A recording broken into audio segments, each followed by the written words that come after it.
കേരളത്തിലെ മനോഹരമായ വയനാട്ടിലെ മലകളുടെ മടിത്തട്ടിലായി ചൂരൽമല എന്നൊരു ചെറിയ ഗ്രാമം.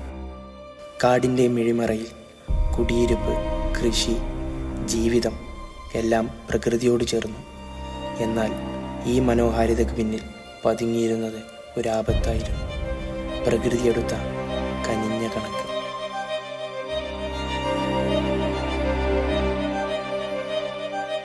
രാത്രി 3 മണിക്ക് തുടങ്ങിയതാണ്, ഇതുവരെ നിന്നിട്ടില്ല മഴ. പക്ഷെ നല്ല വെള്ളം, ഉരുൾപൊട്ട മുകളിൽ പൊട്ടിയിട്ടുണ്ട് സംഗതി. ഇനി പൊട്ട ഉണ്ട്, പക്ഷെ ആ വെള്ളമാണ് ഇപ്പോൾ വരുന്നത് പൊട്ടിയിട്ട്. ഇനി പൊട്ട ഉണ്ട് സംഗതി, പൊട്ടി വരും. 2024 ആ മഴക്കാലം സാധാരണ കൊണ്ടൊന്നും വ്യത്യസ്തമല്ലായിരുന്നെന്ന് തോന്നി. പക്ഷേ ആ ദിവസം രാവിലെ ഭൂമി നടുങ്ങി, മല നിറഞ്ഞു വീണു. മൺശിലകളടക്കം വീടുകളും മനുഷ്യരും ആ മണ്ണിലേക്ക് ആകസ്മികമായി അപ്രത്യക്ഷമായി.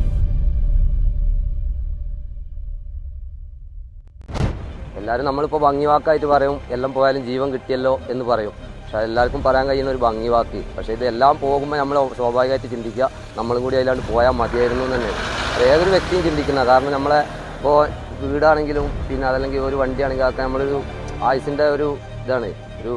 ഒരു ജീവിതകാലം മുഴുവൻ ഇത്രയും കാലം ഉണ്ടാക്കി സമ്പാദിച്ച ഒരു സംഭവമാണ് ഒരു വീടൊക്കെ. അതൊക്കെ പോവുക അറിയുമ്പോൾ എന്തായാലും എത്ര വലിയ പൈസക്കാരനായാലും ഒരു കഷ്ടപ്പെട്ടു. സീറ്റിട്ട പേരാണ്, അതിൽ 3/4 ഭാഗം വെള്ളം കയറി. അതിനൊരു മുട്ടസൂചി വരെ നമുക്ക് കിട്ടില്ല.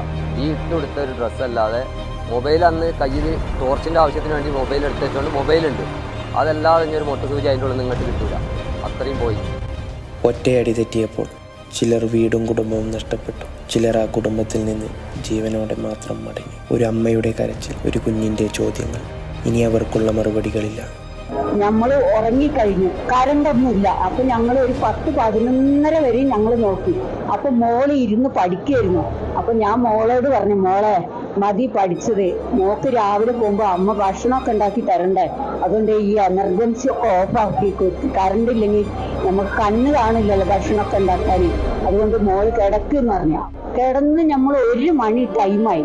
1 മണി ടൈമായപ്പോ ഒരു ഹെലികോപ്റ്ററിന്റെ സൗണ്ട് കേൾക്കുന്നുണ്ട്. അപ്പൊ ഞാൻ നല്ല ജനാലിന്റെ കർട്ടൻ തുറന്ന് ലൈറ്റ് അടിച്ച് നോക്കിയപ്പോ ഒരു പുക കാണുന്നുണ്ട്, ഭയങ്കര ആർപ്പുവിളിയും കേൾക്കുന്നുണ്ട്.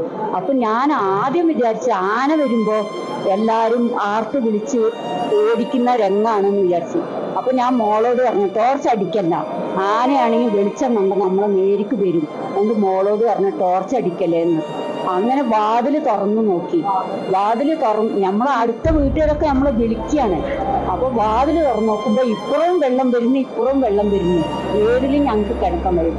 അപ്പൊ എന്തായാലും ചെയ്ത് ടോർച്ച് എടുത്തിട്ട് ഞങ്ങൾ ഇറങ്ങിയപ്പോ ഇത്രയും താന്നു പോയപ്പോ ഞാനും മോളും കൈ പിടിച്ച് അടുത്ത വീട്ടിലൊരു മതിലുണ്ട്, ആ മതിലൊക്കെ എങ്ങനെയോ കേറി ചാടി.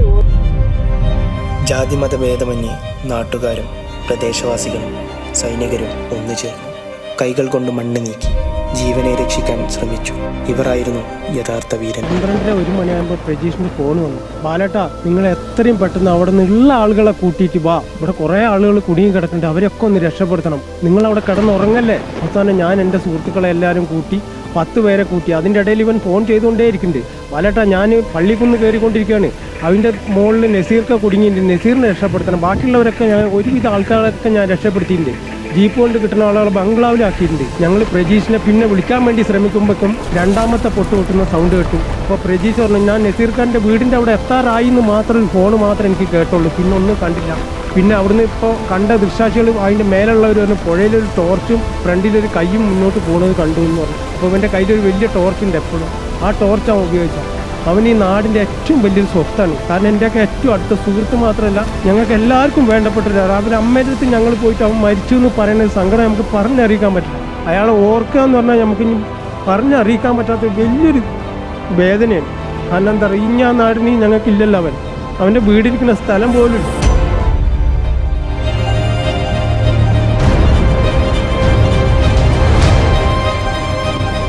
ഇന്നും ആ മലകൾ നിശബ്ദമാണ്.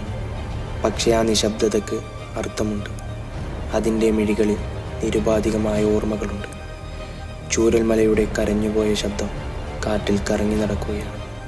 ഇനി ഞങ്ങൾ ആ ശബ്ദം കേൾക്കുമോ? ഇതാണ് ഉരുള് പൊട്ടിയിട്ടുണ്ട്, ഞങ്ങളൊക്കെ വീട്ടിലൊക്കെ വെള്ളം ഒന്ന് ആരോടെങ്കിലും ഒന്ന് പറയൂ സാർ ഞാൻ വിളിച്ചിട്ടുണ്ട്. ഒന്ന് ആരോടെങ്കിലും ഒന്ന് പറഞ്ഞിട്ട് ഞങ്ങൾ ഇന്ന് രക്ഷപ്പെടുത്താം. എന്റെ മരുമകള് പോയി. എന്റെ മരുമകള് പേരക്കുട്ടീനെ അച്ഛനും അമ്മയൊക്കെ പോയി. കിട്ടിയോന്ന് ഇങ്ങനെ ചോദിക്കുന്നത് കാട്ടിനുള്ളിൽ ആൾക്കാരൊക്കെ കാട്ടിക്കൊണ്ടിരിക്കുന്നു. എനിക്ക് ഇന്നലെ നേരത്തെ കുട്ടി ഞാൻ കരഞ്ഞു. എന്റെ അച്ഛനത് അറിഞ്ഞു, അമ്മ അറിഞ്ഞിട്ടില്ല. ചൂരൽമല ഒരിക്കൽ ജീവന്റെയും പ്രതീക്ഷയുടെയും നാടായി നിലകൊണ്ട ഭൂമി. പക്ഷേ ഒരു രാത്രിയിലെ ദുരന്തം എല്ലാം തകർത്തു മാറ്റി. കണ്ണീരിലും നിശബ്ദതയിലും മുങ്ങിക്കിടക്കുന്ന ഈ മലകൾ നമ്മോട് പറയുന്നുണ്ട്, പ്രകൃതിയോട് ചെയ്ത ചെറിയൊരു അവഗണന പോലും എത്ര വലിയ വില കൊടുക്കേണ്ടി വരുമെന്ന്. ചേട്ടൻ്റെ പേരെന്താ? വീട് എന്നിരുന്നാലും ഈ മണ്ണിൽ നിന്ന് പൊങ്ങുന്ന കരച്ചിലിനിടയിൽ മനുഷ്യരുടെ ധൈര്യവും കരുത്തും തെളിഞ്ഞു. നഷ്ടങ്ങളുടെ ചാരത്തിൽ നിന്ന് വീണ്ടും ഉയർത്തെഴുന്നേൽക്കാനുള്ള പ്രതിജ്ഞനായി ചൂരൽമല ഇന്നും നിലകൊള്ളുന്നു. ഈ ദുരന്തം ഒരു ഓർമ്മ മാത്രമല്ല, നാളെ നമ്മെ കാത്തിരിക്കുന്ന സുരക്ഷയുടെ വിത്താണ്. അത് സംരക്ഷിക്കേണ്ടത് ഇന്നു തന്നെ നമ്മുടെ തീരുമാനങ്ങളിലൂടെയാണ്.